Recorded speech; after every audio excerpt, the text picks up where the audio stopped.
Hello and welcome to today's Fireside Chat. I'm Molly Shar, Executive Director of the National States Geographic Information Council, NSGIC. These Fireside Chats pair a private sector partner with a NSGIC state representative to discuss the possibilities when it comes to public-private partnerships. And today we'll be hearing from Planet and the state of Alaska. I'm going to turn it over to Paulina Zubatov with Planet and Leslie Jones with the state of Alaska to jump into the discussion. I understand that they're going to go a little bit deeper into their own partnership as well today. So this should be a most interesting discussion. As always, these programs are recorded and you're invited to participate in the chat at any point. And if there's time at the end, we'll open it up for Q&A. So with that, I'll turn it over to you, Paulina and Leslie. Thank you, Amy. I will go ahead and introduce myself after we pass it over to Leslie. Leslie, why don't you go ahead and kick off your role at the state? Yeah, hi everyone, I'm Leslie Jones and I am the State of Alaska Geospatial Information Officer. So yeah, playing that key role in coordination, not only across state agencies, but across all stakeholders in Alaska to, make an effort to prioritize geospatial needs across the state. Great. And my name is Paulina Zubatov. Hi, everybody. Thanks for hopping on either now or in the future on a recording. I'm an account executive here at Planet, and I work with customers like Leslie to understand what their challenges and needs in each individual department might be at the state and to really connect the dots on how Planet can help solve for those, some of which we'll cover today. I think before kind of diving into some of the results and the nature of the collaboration, it makes sense to start at the beginning of how the collaboration came about. So just a bit of a background to State of Alaska and Planet collaborating. Back in April, we kicked off, it was a 7-month pilot program with the State of Alaska and Planet for the purpose of evaluating what use cases where daily satellite imagery and high resolution tasking imagery over anywhere in Alaska can be really valuable. Now, today's focus and the theme of the discussion is statewide collaboration and its importance. And so this state contract was one that was cost shared by 5 divisions at the state of Alaska. So this ensured maximizing the return on investment that any one of those divisions made for the contract. All of the collected data was made available to all other agencies. Now, coordinating across multiple agencies is no small feat. I think you can definitely attest to that, Leslie. Absolutely. You've been GIO at State of Alaska. It's almost been 2 years. And in general, the role of a GIO is a relatively new role in state governments. So maybe just starting off with GIO as collaborator, how do you pitch the role and importance of a GIO in helping foster the type of collaboration that we were able to get to? Yeah, I think like all GIOs, we try to figure out and encourage use of and figure out how new technologies might help us to modernize workflows that are a lot of times long out of date, and therefore, increasing efficiency and saving us money. That's definitely one of where I see a lot of opportunity. But I think we're also, as geospatial managers, we're always out there constantly trying to break down those data silos, reducing that duplicative data collection and management we often see across agencies.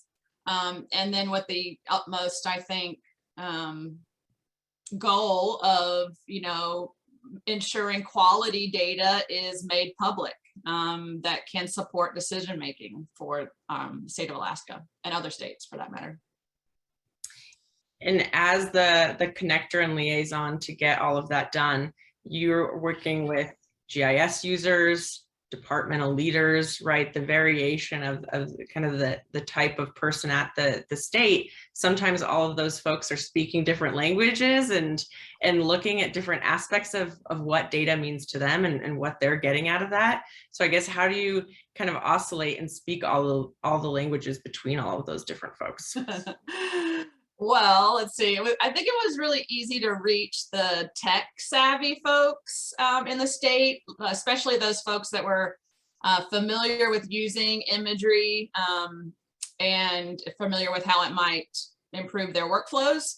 But and I think for those users, I really kind of heavily relied on Planet, to be quite honest. I let you guys provide that technical support.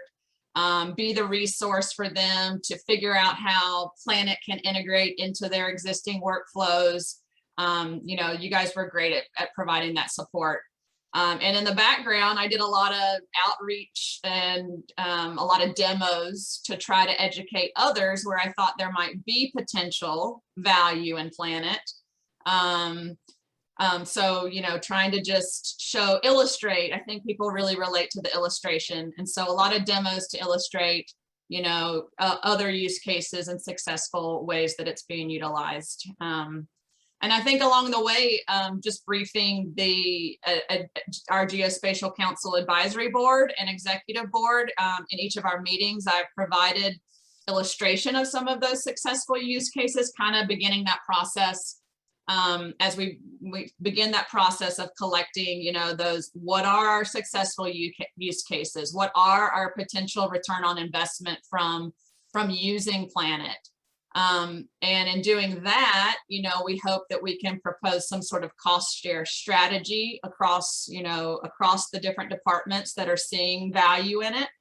And coordinating some sort of license agreement. So it's really at this point, articulating the value and getting buy-in from the department executive. So it really is sort of you do really need to learn to speak, various different languages. Yeah, to everyone.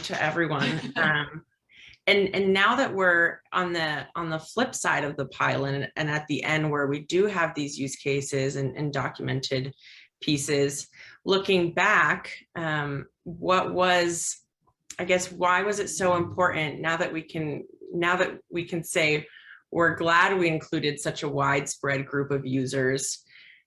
Retroactively, what was the importance of being able to spread this to all of the different departments that we did? Yeah, I think the easy answer to that question is the cost share for the license. Mm-hmm. Removing the duplicate data collection and analysis that is done on Planet's end rather than us having to, do some of the orthomosaic. But really, I saw the technology as just having another tool in our toolbox. I knew this wasn't going to be an end-all solution for imagery, how imagery is used. But I think that's why we saw a lot of value in the widespread pilot. And that's not only to learn where there were successful use cases, but also to help us understand where it didn't meet agency needs. So perhaps where resolution requirements weren't met, or sensor type requirements may be needed, different sensors may be needed. And really, how the uniqueness of Alaska affects the successful use of this product. I mean, Alaska's challenged by its geography. For example, SkySat acquisitions we saw at 70 degrees latitude. So the farthest north you can get in Alaska, we were really challenged by persistent cloud cover and the use of an optical sensor for that. We really have a very small window during our season to try to get clear collects. And then another challenge that we saw was in monitoring a chain of volcanoes out in the Aleutian Islands that goes way far out into the Bering Sea. We really found some less frequent captures there. So, I think casting that widespread net really helped us to understand, where Planet fits into the imagery story, and then where maybe it doesn't. Absolutely. You're always going to be using a suite of tools. So just knowing where you're going to get the most value using which tool. When do you leverage Planet? when do you send someone out onto the ground, or when are you using a drone when you need it? Making sure that everyone in all those departments knows what tools they have available to them so that they can leverage the most effective one when it comes to it. And you alluded to Alaska's uniqueness and its geography. Every state has different landscape and different industries that they're looking at monitoring on the ground, which leads to a different mix of tools that they end up using. Can you dive a little bit more into, now Alaska is really, set apart from the rest of the states, quite literally. What makes Alaska unique and how you guys were able to leverage Planet? Yeah, I think for me, the number one opportunity I saw was just with the remote nature of Alaska. 82% of our communities are inaccessible by roads. And in Alaska, we really rely on aviation to get around the state, whether it's float planes or helicopters or conventional planes. And that really is no different during our field season, which means that it can be very time consuming and costly really to get boots on the ground across the state. And so I wonder whether the technology could change some of those workflows and potentially lead to, maybe increasing efficiencies and potentially cost savings, which we need to try to quantify. And it's always challenging to do that. But I think this question actually ties to one of the use cases that we uncovered with Russ Kirkham's group. Russ is with Department of Natural Resources, Division of Mining, Land and Water. And I'm going to let him describe where he was able to utilize Planet for mining operations to get actually more frequent visibility on locations where he couldn't in the past. And we have some visuals for this, so I'm going to share my screen. And then I'm going to let Russ talk about his use of Planet. Okay. Thank you, Leslie. Hi, my name is Russ Kirkham, and I'm a manager for the co-regulatory program for the state of Alaska. And Leslie hit on some of the issues we had in general, just collections of all imagery in state. It was lots of cloud cover. Our northern latitudes make repeats very difficult. But I want to highlight one of the successes we've had on regulating a mine site. Leslie, can you advance? So one of the things we have in Alaska for collecting data is repeatability of satellite imagery.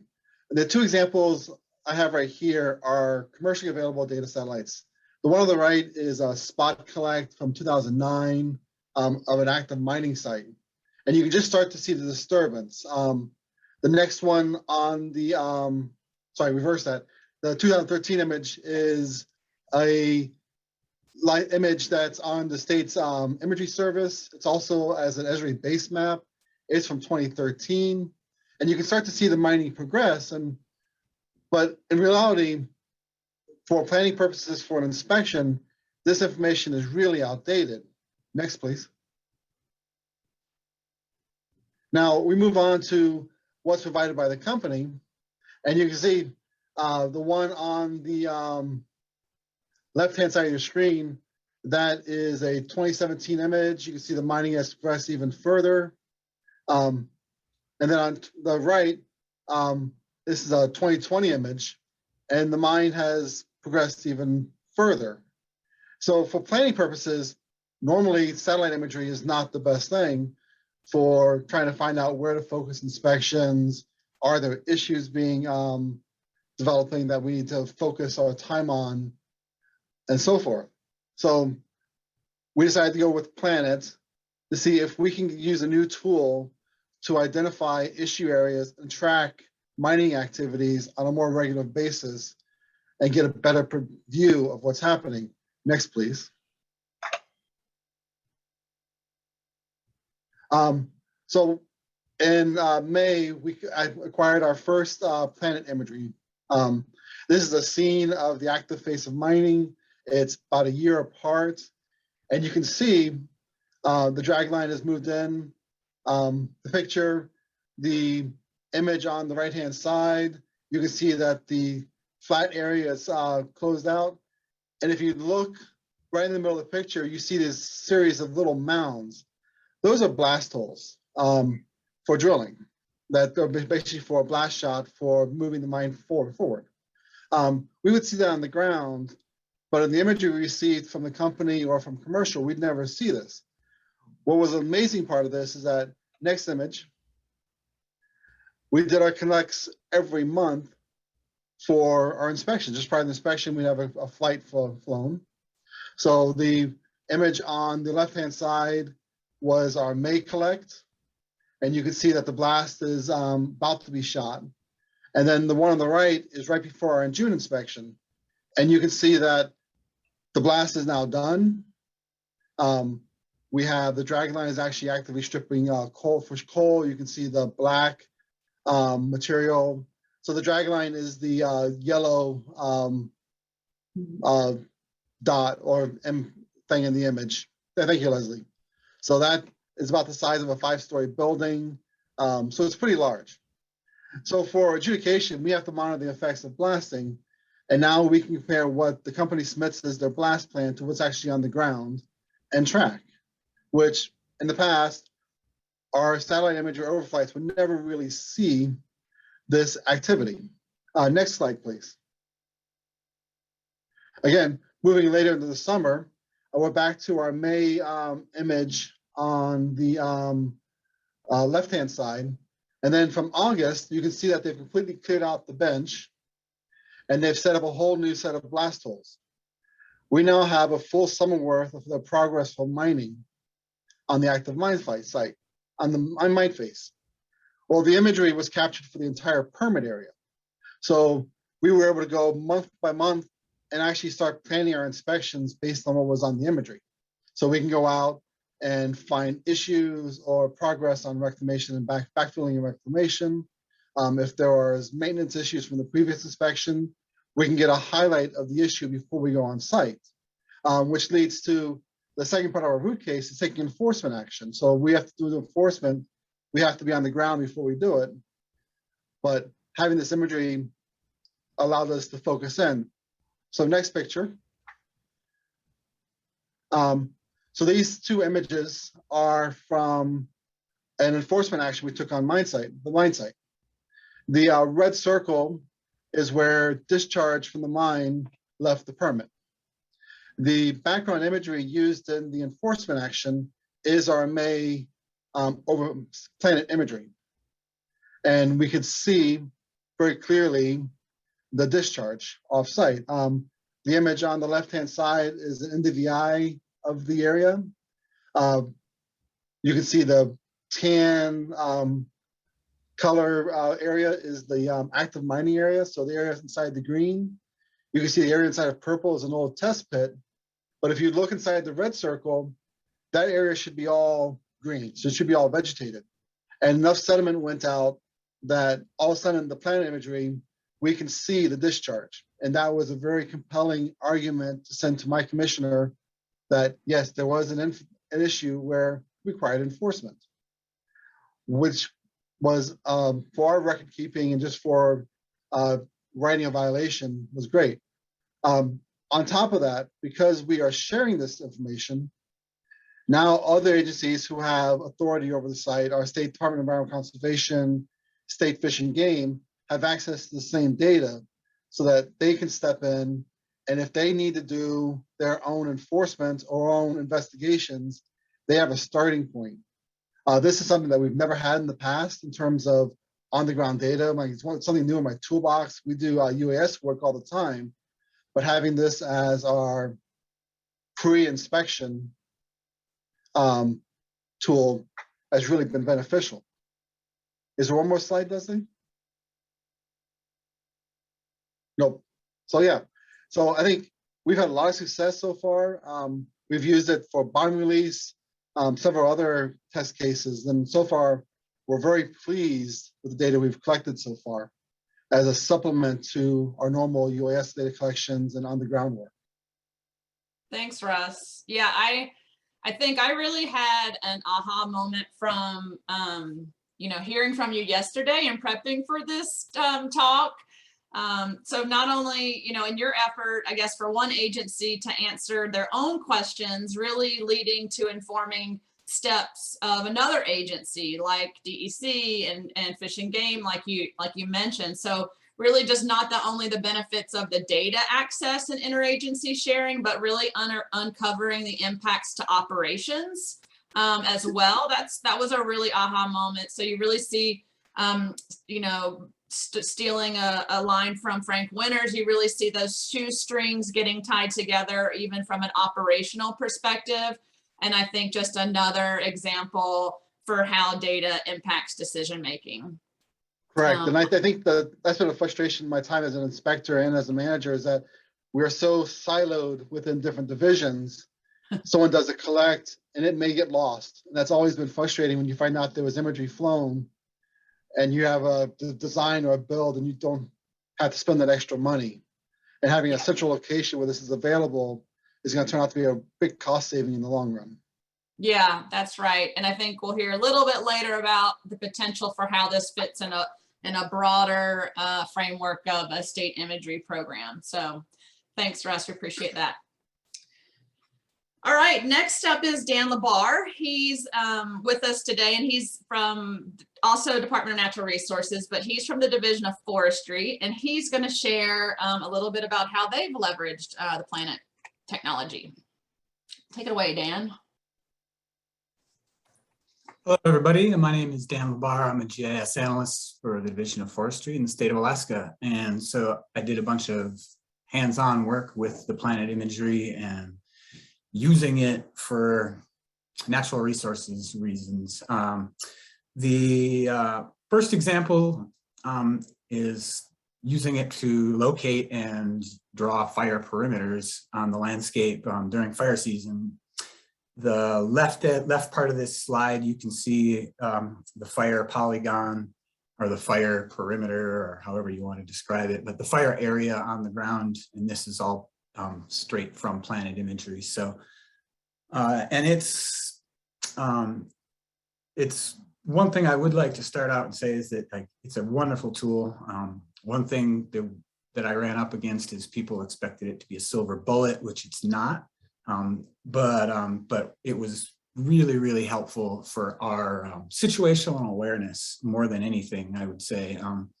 The size and the scope of Alaska is huge, like Leslie was saying. And so being able to, you know, maybe not know precisely where something is, but more what it's doing fire-wise in these areas that don't have, you know, lots of, what's the right word, lots of structures or communities near them, but things that need to be monitored because they are moving across the landscape. This was a huge tool that allowed us to just see where something was at generally, not necessarily specifically based on conditions.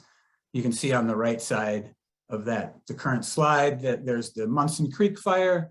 Well, I cannot go in at this time from the image that was provided that during that day. I cannot go in and adjust that perimeter accurately. I can see that it is definitely outside of where we had drawn it the day before. And, you know, we need to have send more resources that way as opposed to writing it off. It was a great time saver as far as time and money. Saver as far as doing final perimeters for fires. Which is something that's not necessarily time critical. We just need a clear day of the final fire to draw, and this made it much easier than having somebody go out in a helicopter, an airplane, or even walk some of the smaller stuff. So we saved money by doing it this way. We saved time, employee time by doing this way, and I think we also improve safety because we've got less people flying around when we don't need to have them. Next slide. Another use case we found was the forest practices situational awareness. This was an example taken from Southeast Alaska where you can see the harvest units and the roads, and the blue lines are anadromous streams, which are salmon-bearing waters within the state of Alaska. And so foresters were able to easily delineate whether or not something had encroached upon buffers. And, you know, like Russ was saying, it made enforcement of this much, much easier, because you're able to see ahead of time where things are right or where they were wrong, as opposed to having to be out in the woods searching, measuring constantly, coming back to the office, doing more analysis. This way we can just overlay all this right into GIS and know what the enforcement needs to be before we even get there most of the time. So thank you. And moving right along to the third one. This one was really interesting to me because it was something that we did not understand or didn't anticipate. And this was one of the things that we try to do is figure out when weather stations become snow-free. And this was done all across the state, but in the past, it's just been done flying. And so you'd fly by something, you'd notice that it was snow-free, and you'd write it down, and they'd send it in to the weather people. Well, we were able to actually figure out exactly what day, not just what day somebody noticed it was, and we could upload to the Explorer site. We could upload KMLs that limited our tile usage, so we didn't do a bunch of panning around. We could zoom to each one of these 5 meter, each one of these 5 mile buffers and zoom right in and determine whether or not it was snow-free or not. If it was snow-free, you could literally just click back through the days and determine what day it was. It switched over from being snow-covered to snow-free. So this saves, I don't even know how much time and money from, but the area we're looking at right here is 90 million acres of Alaska. And so that's approximately 50 weather stations. And so just accessing all of these and just the time it saves, like not even getting into the money, but the time and the accuracy. So we ended up with better data, and we ended up with safer employees that weren't spending 10s, 20s, 30s of hours flying around in small aircraft to determine when these became snow-free. So those were the 3 examples from forestry, and I really appreciate your time today. Thanks, Dan. Yeah, I remember the day that you and Matt sent me the image for this use case and how excited you guys were about, well, we just did this in 2 hours. Yeah, so no, it was impressive. And the biggest part is that the data was better, as opposed to just being, oh, well, we flew by it today and today it was snow-free, so that's the day we'll send in. You can, right. So weather, our forecasting, our fire forecasting for the season, all of it was improved by this. And so this one was interesting in that it was just something that wasn't anticipated at all, that really kind of benefited everybody, not just, the individual doing the analysis, but forecasting going forward for the season was improved. Yeah, thanks, Dan.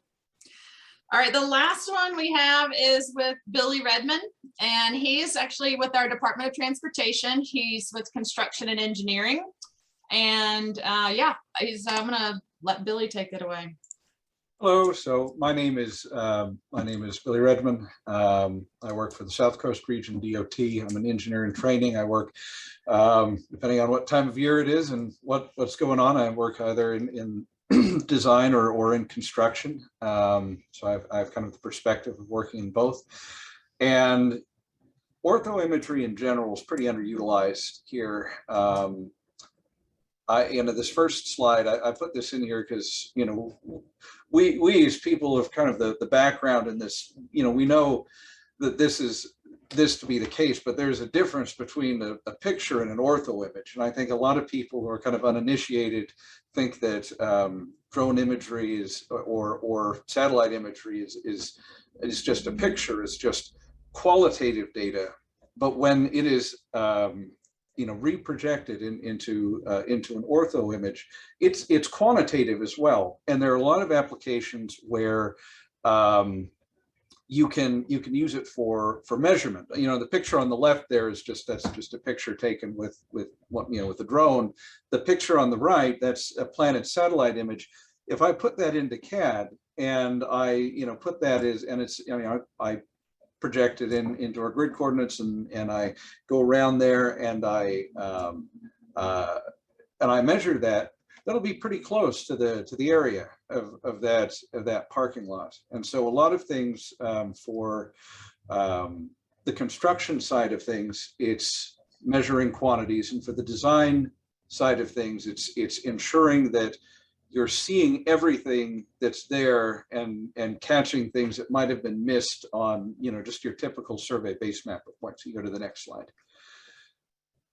So one of the things that I like to do when I'm on a project is I create a Esri map, and I reproject the design line work, the base map, the, you know, the kind of the existing, you know, survey line work, any pertinent labels, right-of-way line work, and I put it into Esri field maps. So my inspectors, when they go around, they can actually pull it up in the field, and you know, they can see where they are, as, you know, kind of the way you can with like you know, Google Maps, and they can also see where they are relative to everything else. And then on this project, we also have real-time kinematic GPS. So the purple sections there, that's pavement milling. The blue sections there, new 4-inch sidewalk they've measured in. So layering all of this data is incredibly valuable. The difference between these two pictures, if you look at the picture on the left, that is, I believe that is, it's either Google Earth, or it's either Google Earth or a Bing image, but it was the most recent one that I could find. And what you see is that the area where our field office is, you can see down in the far lower right-hand corner, those trailers, that trailer actually in the farthest lower corner is where I'm sitting right now, is just forested, you know. So you give them that data, well, it's useful in some places, but, you know, in places where it's woefully outdated, it's not useful. And so if you can acquire an orthomosaic either from a satellite image or drone, and you can layer that in, and particularly, you know, going back to a point I think Russ made earlier, which is the frequency. If you can get a shot at every pay estimate, that gives you essentially the ability to keep much better track of what's happening in you know, throughout the course of the work. You know, to the next slide. Yep. So in design phase, you know, a lot of times when we're doing design, this was just something that, you know, we were kind of looking at speculatively on this project, getting kind of area of potential effect. If you're just using, you know, I went out and I used you know, RTK GPS, and then we got some points, and then on the you know, you can put that in and look at it versus like the, you know, survey base map and stuff. But when you put an ortho image in there, it allows you to spatially picture in your head what's happening much better. This was the one on the right is that's from a drone flight that I did over the area. You go to the next picture. So the you can combine these, and now everything, I mean, just there's so much beauty in that everything lines up, and you know exactly what you're working with. Although the sidewalk does, because that's existing sidewalk line work and that's new sidewalk. So differences there. You go to the next one. So this is the final case that that I think this is the most compelling argument. There are places that the weather closes in and we can't get out to. And so this is a project that I'm currently just starting to work on. This is the levee out in Hyder. Pre-construction received some reports that you know, they're very concerned about the current condition of the levee. It hasn't been inspected in a long time. And I'm going to try and fly out there next week.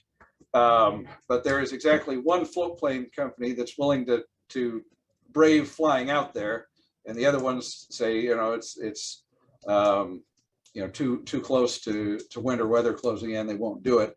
So if it had been a week later, we would not have had any method of going out there and getting data on this levee, in which case having the tool in our toolbox to task an image that we can go through. And here we have this, this is a satellite image. It's probably a few years old. We have other satellite images, or ortho images that were taken back in like 2010 with an airplane or fixed wing drone of some kind. And you could ostensibly, I think, go through and create, break lines along, say the edge of the river. And it's, is that as accurate as actually getting a survey crew out there? Probably not. But a lot of times the wisdom of construction engineering is that a lot of times design engineers want to design with calipers what will eventually be built with sledgehammers. So, getting kind of that rough ballpark idea of what's going on is tremendous value in terms of kind of charting out what the next steps are for a project. And in a lot of our remote locations, this tool could be invaluable. Thanks. Is that the last slide? Thanks, Billy. Oh, I think it is. Oh no, yeah, it's just more hider images.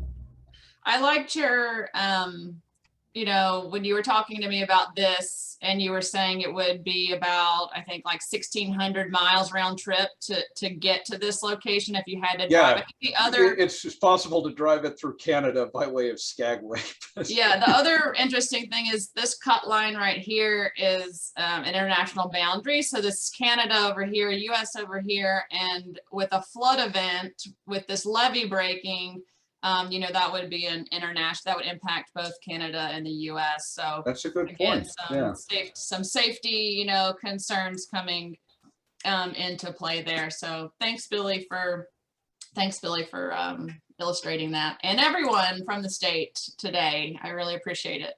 Thank you, everybody. And just quickly, in some closing thoughts, Leslie, from you, after hearing all of this and close to the end of the pilot, what are your thoughts on how this coordination effort is going to demonstrate collaboration from the perspective of a GIO?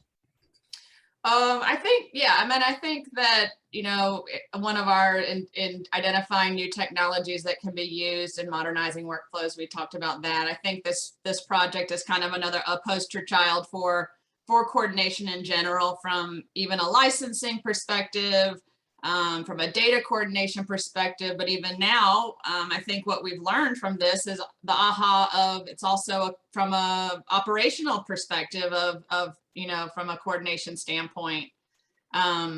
So yeah, I mean, at this point, we're working with Planet, Paulina, we're working with your team to really, write up, get all those use cases into writing, so that we can circulate that and get broader buy-in from executives as well as users. So yeah, it's been great. I really appreciate working with Planet on this project, and it's been great. Likewise, Leslie, thank you. Dan, Russ, Billy for sharing the work, and of course, Leslie for the collaboration. Thank you for everybody that was able to join in today. Really appreciate it. Thank you. Thanks.